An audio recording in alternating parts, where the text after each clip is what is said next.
se presentaron severos ajustes en la oferta internacional de petróleo y de tasas de interés en México. Dadas las decisiones de ajuste del Banco de México, lo que sigue impactando en la paridad del tipo de cambio y el errático comportamiento de otros mercados. Por ello vamos a conversar con una experta como la doctora Jessica Roldán Peña, economista en jefe de Casa de Bolsa Finamex. Buenas noches, Jessica.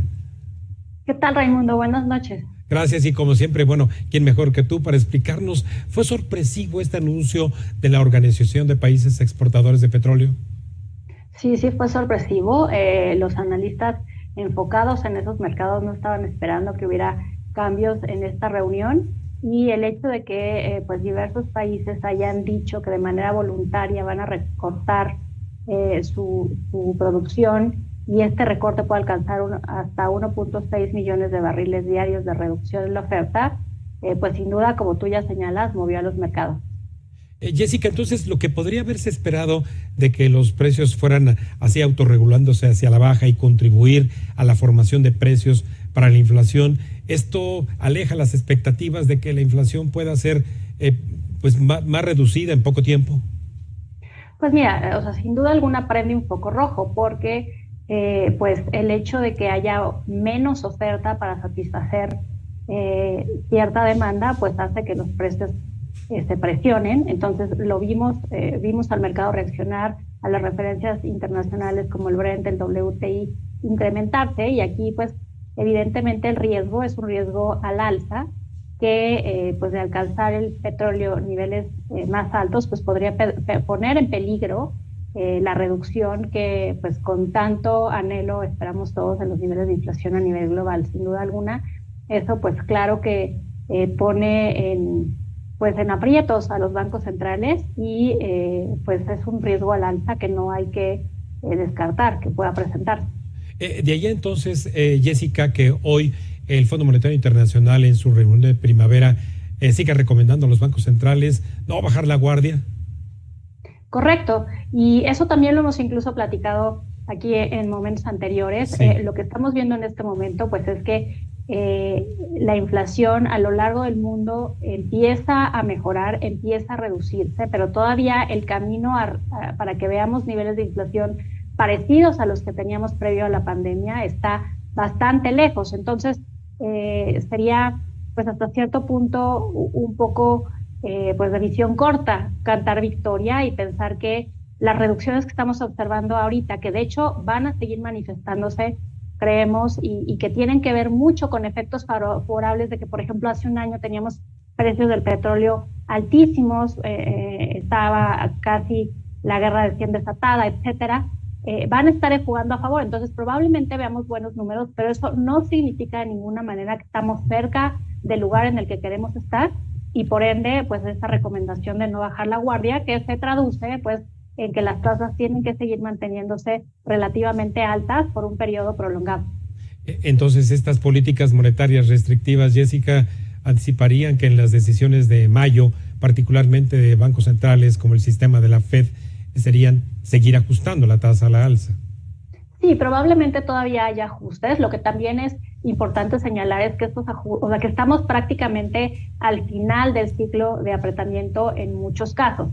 Eso es distinto a decir que las tasas van a bajar pronto. Entonces creo que de hecho el mercado está esperando que pues haya reducciones incluso este año en Estados Unidos, en México, y creo que eso es justo lo que a lo que se refiere no bajar la guardia. Es difícil que veamos reducciones las tasas de referencia en los bancos centrales, sobre todo pensando que pues los riesgos, como ya señalamos, a la inflación todavía son bastantes y son al alza. Doctora, entonces, estas decisiones de continuar con la política monetaria restrictiva y que impactan los mercados cambiarios, ¿seguirá mostrándonos apreciaciones en los tipos de cambio como ocurre peso o dólar? Pues mira, dado que estamos ya casi al final del ciclo de apretamiento, es difícil que el dólar pues siga perdiendo terreno versus otras economías emergentes como es la mexicana, que han venido subiendo de manera más agresiva la tasa de referencia. Entonces, creo que al menos por el tema de diferenciales de tasas de referencia, política monetaria, etcétera, ya no vamos a ver efectos adicionales de apreciación en el tipo de cambio en México. Ahora, hay que señalar que otros elementos pues van a seguir presentes. Entonces, eso pues podría señalar que el tipo de cambio va a seguir manteniéndose relativamente bien comportado, sin mucha volatilidad en los niveles en los que ha estado cotizando actualmente, y eso va a ser independiente de que el Banco Central pues lleve la tasa probablemente a nivel de 11.50, pero se estacione ahí por un tiempo prolongado.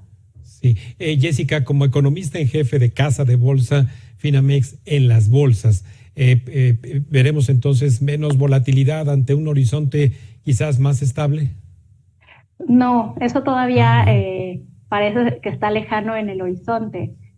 Una de las cosas a la que los mercados van a estar atentos es que están empezando por empezar el periodo de reportes de resultados de las empresas que cotizan en bolsa para el primer trimestre del año. Este viernes empiezan en Estados Unidos las publicaciones y la semana que entra empiezan en México. Entonces, la gente que está atenta a estos mercados estará muy al pendiente de cuáles son las guías que empiezan a dar las empresas, estarán atentos a ver cómo los incrementos de costos que se han dado han reducido o no los márgenes de las empresas, y sobre todo, pues cuáles son las expectativas de ganancias hacia el futuro. Y en ese sentido, el hecho de que pues todavía esté sobre nosotros el riesgo de que haya una recesión más pronunciada en Estados Unidos y que eso pues impacte la actividad económica en otros países, pues va a estar todavía presente, está latente, y por ello creo que va a haber todavía cierta incertidumbre. Ahora, a pesar de ello, cabe destacar que la bolsa en México se ha mantenido bastante resiliente. De hecho, cuando se compara la bolsa en México, sus rendimientos con los rendimientos del resto, o sea, de una canasta de bolsas de economías emergentes o de países específicos, como lo es el caso de Brasil, hemos tenido un rendimiento bastante sobresaliente en lo que va del año, e incluso en el último episodio, desde marzo a la fecha, que hubo cierta turbulencia, pues aún así esos retornos no se han perdido. Entonces hay que señalar eso, la bolsa en México ha sido bastante resiliente. Es en esa resiliencia, particularmente en mercados entonces como el mexicano, Jessica, los rendimientos reales que le ganan a la inflación, los fondos, es buena posibilidad para seguir invirtiendo ahí. Sí, correcto, son rendimientos reales y rendimientos además en dólares para poder, digamos, normalizar o poder comparar con las bolsas de otros países. Y sí, en lo que va del año hemos tenido un crecimiento de alrededor de 20%, que contrasta, por ejemplo, con las canastas de bolsas en economías emergentes que han avanzado tan solo 4%. Sí, doctora, otra de las preocupaciones que justamente gravitan todavía, no solamente en materias primas como el petróleo, siguen siendo los granos alimenticios y otras materias primas por ahí, minerales. ¿Cómo estará el comportamiento ante la víspera, obviamente, de que empiecen apenas a conocerse pronósticos de cosechas? Pues mira, esa es una preocupación importante, el hecho de que pues se ha indicado que este año va a ser un año de pocas lluvias en el territorio nacional, por ejemplo, pero también en otros países como India, que son pues grandes exportadores de ciertas materias primas como azúcar, son sin duda alguna un foco rojo. Otro de los elementos importantes en la evolución de las materias primas es cómo se va a dar la recuperación de China y a qué tanta velocidad se va a dar, y sobre todo si va a ser una recuperación que está más orientada a la parte industrial, que entonces pondría presión sobre otros elementos como el aluminio y algunos otros metales pesados, o si esta va a ser más enfocada a la parte de servicios y va a ser menos inflacionaria de lo que normalmente es una recuperación en China. Entonces todavía hay mucho que decir, pero de nuevo la incertidumbre en este momento es bastante alta, y hay que recalcarlo, los riesgos para la inflación siguen siendo al alza. Sí, finalmente, Jessica, el conflicto, obviamente, en Rusia y en Ucrania, ya fue lo último en lo que impactó a mercados justamente como los granos alimenticios, o podríamos esperar cualquier sobresalto.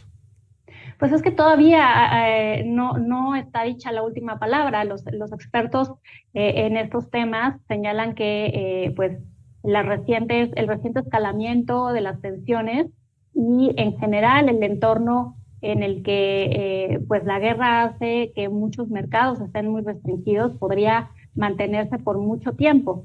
Entonces eso pues va a seguir acechando los precios, va a seguir creando en algunos momentos presiones, volatilidad y por ende pues también va a generar bastante incertidumbre en distintos elementos, pero sobre todo en el de la inflación. Sí, sobre todo en el componente inflacionario que tienen muchos de esos insumos. Pues te agradezco muchísimo, querida doctora, porque como siempre, bueno, pues estamos al tanto en esta diversidad de temas que implican el comportamiento de bolsas y mercado. Muchísimas gracias, doctora. Al contrario, Raimundo, muchas gracias. Siempre un gusto platicar contigo y poder llegar a tu público. Gracias, muy buenas noches y hasta la próxima. Bueno, pues vamos ahora con la cápsula financiera de esta semana, en la que le compartimos lo que desconocemos de un deporte de escaso esfuerzo físico, pero mucha concentración mental.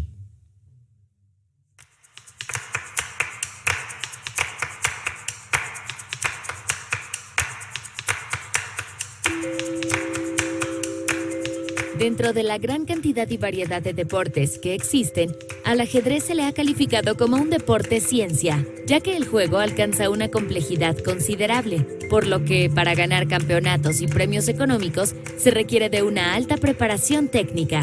No obstante, al juego también se le confieren rasgos artísticos por la forma de combinar movimientos con las piezas e inclusive terapéuticas debido a que es una herramienta eficaz para el tratamiento de enfermedades degenerativas y psicológicas.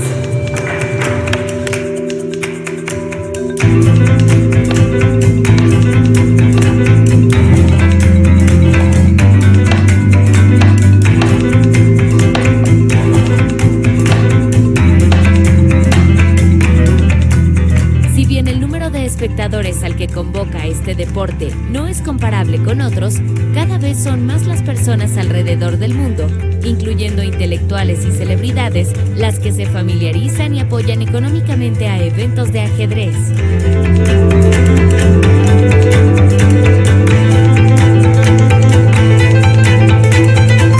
Gran parte de esto se debe a la expansión de las telecomunicaciones, ya que las distintas plataformas digitales han permitido aumentar su presencia y difusión, derivando así en un creciente interés de patrocinadores para financiar esta industria. Cuando hablamos de este deporte en el ámbito profesional, son pocos los que compiten y obtienen premios monetarios que rondan en los $50,000 por evento. Sin embargo, existen formas alternativas de financiamiento como son apariciones en grandes eventos de ajedrez, con el fin de promover los mismos, patrocinios de marcas o compañías comerciales, clases de ajedrez a otros jugadores que pueden costar hasta $500, y publicaciones de libros de ajedrez, los cuales son populares entre aficionados. Actualmente, Magnus Carlsen y Zhu Wenjun, competidores de la rama varonil y femenil, han recibido el título de grandes maestros, reconocimiento máximo en esta disciplina. Pero cabe resaltar que sus ingresos acumulados en premios de competencias distan de ser comparables en cuestión de género, dado que tan solo en el año 2019, Magnus acumuló cerca de $650,000, mientras que Zhu Wenjun acumuló apenas $13,000. Lo anterior surge por el favoritismo de los patrocinadores a la rama varonil, ocasionando así que las mujeres consideren realizar competencias separadas de los hombres para poder sobresalir y obtener financiamiento exclusivo en su rama.